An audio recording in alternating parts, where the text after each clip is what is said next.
하나님의 은혜가 여러분들 가운데 함께 하시기를 주님의 이름으로 축원합니다. 자, 오늘 본문의 말씀 내용을 간략하게 정리해 보면요, 베나닷이라고 하는 아람 군대가 왕 32명과 함께 이스라엘을 쳐들어온 거예요. 이스라엘 사마리아 성을 완전히 포위하고 사신을 보냈어요. 근데 이스라엘과 지금 아람의 군사력은 비교할 수 없는 겁니다. 예를 들면 이스라엘의 군사력, 이 성 안에 있는 사람들 다 모으니까 7,000명 정도밖에 안 됐어. 근데 이 아람 군대는 그 땅에 가득하도록 엄청나게 많았던 겁니다. 그리고 이 베나닷이 아합에게 사람을 보내가지고 말합니다. 너와 내 은금과 내 아내와 내 자녀들은 다 내 것이다. 그랬더니 아합이 뭐라고 대답해요? 이 아람 왕에게 내 주라고 표현하면서 그 말대로 다 당신 것입니다, 이렇게 얘기를 합니다. 그리고 또 사람을 보내서 이제 내일 이맘때쯤 신하들을 보낼 텐데 그 신하들이 왕과 그리고 이 이스라엘의 신하들 집에 다 들어가서 그들이 보기에 좋은 것을 다 취하여 가리라, 그렇게 얘기를 합니다. 그러니까 이 아합이 답답해서 장로들과 그 신하들을 다 불러 모아가지고 이 이야기를 합니다. 우리가 힘이 없어서 거절하지 못했다라고 할 때에 신하들은 절대로 그렇게 하면 안 됩니다. 절대로 그렇게 하면 안 됩니다. 이렇게 딱 막았습니다. 그 이야기를 이제 베나닷에게 전했지요. 그랬더니 베나닷은 어떻게 얘기합니까? 만약에 너희가 가지고 있는 것을 우리 신하들이 이게 만족한다면, 만족할 수 있다면 신들이 내게 벌 위에 벌을 내릴 것이다, 이렇게 맹세를 합니다. 근데 여기 재밌는 말이 있어요. 11절에 보니까 이스라엘 왕이 대답하여 이르되 갑옷 입은 자가 갑옷 벗은 자 같이 자랑하지 못할 것이라 하라 하니라. 이 얘기가 무슨 얘기냐면요, 전쟁은 싸워봐야 한다, 이렇게 답변을 보냈던 거예요. 갑옷 입었다고 해서 갑옷 벗은 자를 우습게 여기면 안 된다, 이거예요. 갑옷 벗은 자가 오히려 갑옷 입은 자를 칠 수 있다라고 하는 것을 이야기합니다. 자, 그리고 그럼에도 불구하고 베나닷은 이 교만이 가득해서 다른 왕들과 함께 취하여 있습니다. 근데 이때에 선지자가 나타나서 아합에게 말합니다. 13절 한번 읽어볼까요? 13절 같이 보지요. 한 선지자가 이스라엘의 아합 왕에게 나아가서 이르되 여호와의 말씀이 내가 이 큰 무리를 보느냐? 내가 오늘 그들을 내 손에 넘기 너는 내가 여호와인 줄을 알리라 하셨나이다. 아멘. 선지자가 있어요. 엘리야만이 아닙니다. 엘리야만 있었던 게 아니에요. 이스라엘에 선지자가 있어요. 선지자가 아합에게 나가서 말합니다. 지금 군사적으로 너무나도 비교할 수 없을 정도로 불균형을 이루고 있는 상황입니다. 그때 이 선지자가 말합니다. 여호와께서 아람 군대를 아합 왕에게 맡기겠다는 거예요. 붙이겠다는 거예요. 그래서 결론적으로 여호와께서 살아계심을 나타내겠다는 겁니다. 근데 이제 아합이 여기에서요, 기가 막힌 게 선지자에게 물어요. 그럼 어떻게 해야 됩니까? 라고 묻습니다. 답이 있는 거예요. 하나님의 말씀에 답이 있어요. 그랬더니 지방 장관들의 아들들로 해라. 그래서 그 아들들을 다 모아보니까 이제 모아서 이제 그들을 따로 진을 편성했습니다. 그리고 왕이 나가서 그들을 치라고 말합니다.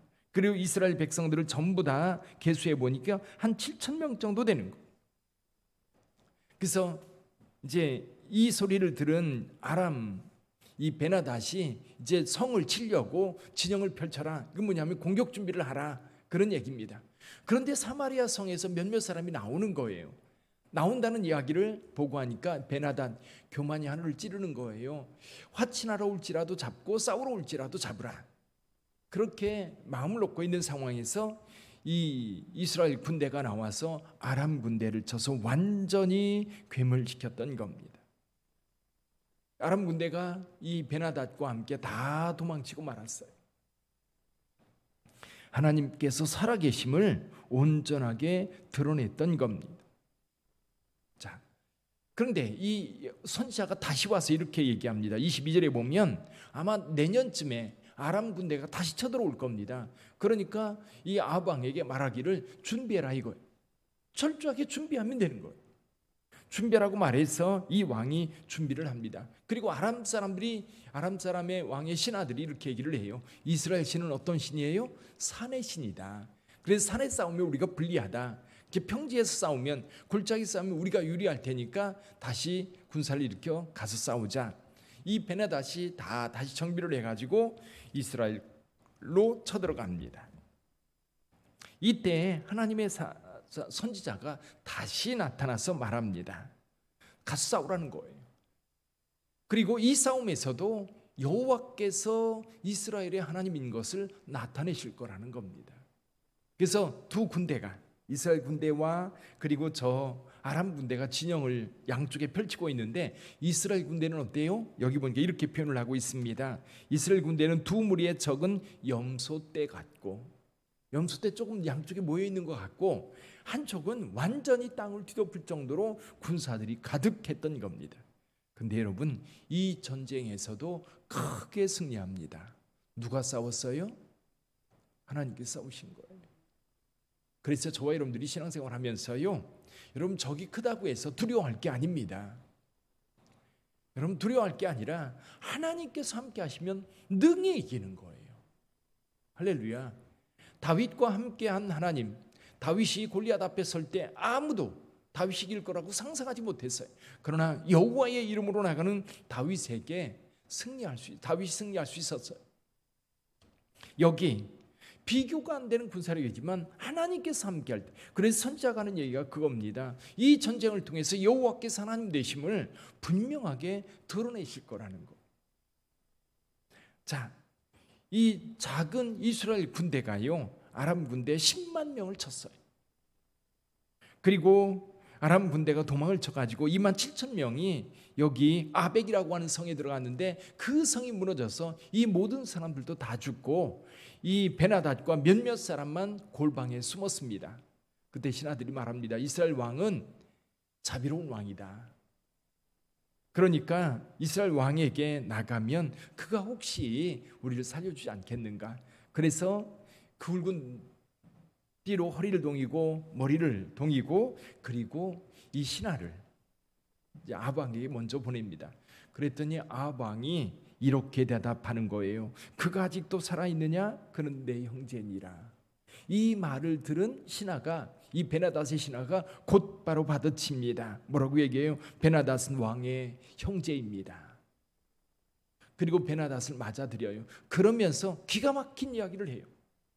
이 아합의 아버지 오므리가 아람을 쳐서 빼앗았던 그 모든 성을 다 돌려주겠다라고 그렇게 얘기하고, 베나닷도 살려서 보냅니다. 이게 무슨 얘기예요? 여러분, 이 이야기는요, 여기 나중에 선지자가 다시 나타나서 아합 왕에게 하는 이야기가 있어요. 하나님께서 그 나라를 아합 왕에게 붙여서 그를 치고 베나닷도 죽이라고 하나님께서 명하셨던 겁니다.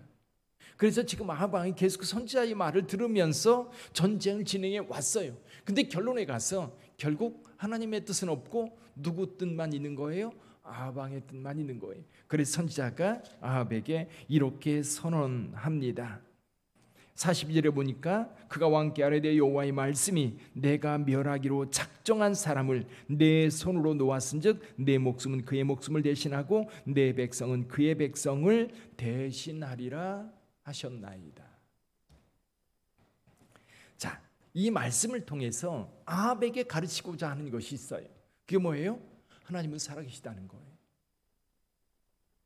아합은 분명히 알아야 했어요.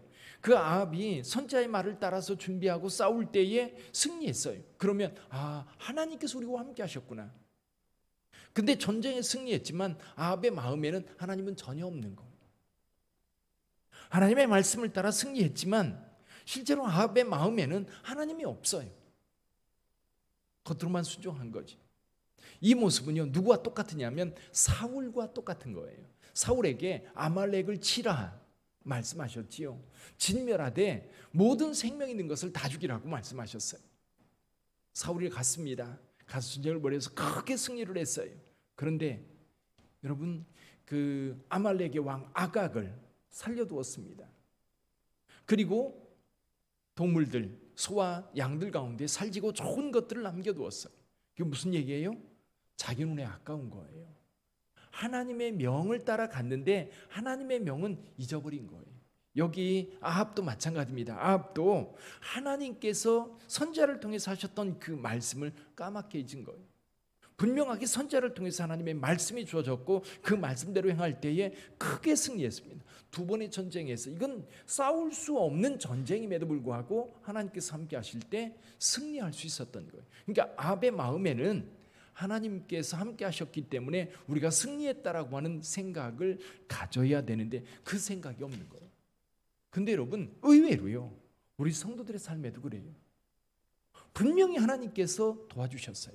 하나님께서 함께 하셨어요. 그때 우리가 고백할 건 뭐냐면 하나님께서 나와 함께 하셨습니다. 하나님 감사합니다. 그리고 그것을, 그 은혜를 하나님 앞에 감사함으로 표현하는 거예요. 말로 표현하고 예배로 표현하고 찬양으로 표현하고 예물로 표현하고 하나님 앞에 그 감사를 드러낼 때 그게 은혜가 되는 거예요. 근데 여러분 분명히 아쉬울 때는 하나님을 찾아요. 그리고 하나님의 말씀을 따라요. 근데 정말 승리하고 뭔가 많이 얻었을 때는 까맣게 잃어버려요. 위험성을 이야기하는 겁니다. 사랑하는 성도 여러분, 아합은 하나님의 이름으로 승리를 했음에도 불구하고 하나님의 이름은 전혀 상관없이 자기 생각밖에 없는 거예요. 결국 베나단을 살려주었고 결국 그 군대를 살려줌으로 인하여서 아합과 아합의 자녀들이 하나님 앞에 큰 시련을 당하게 돼요. 사랑하는 성도 여러분, 오늘 우리에게 역사하시는 하나님 잊지 마시기를 바랍니다. 하나님 우리와 함께 하세요. 우리를 도우셔요. 우리가 연약할 때, 우리가 부족할 때, 우리가 힘들 때, 우리가 지쳐 있을 때 우리와 늘 함께 하시면서 우리를 돕는 우리 하나님, 우리 주 예수 그리스도 성령님. 근데 그 은혜에 대하여 여러분 감사의 반응을 보이시고 또 하나님의 뜻을 따라서 행하는 저와 여러분들이 되기를 주님의 이름으로 축원합니다. 기도하겠습니다.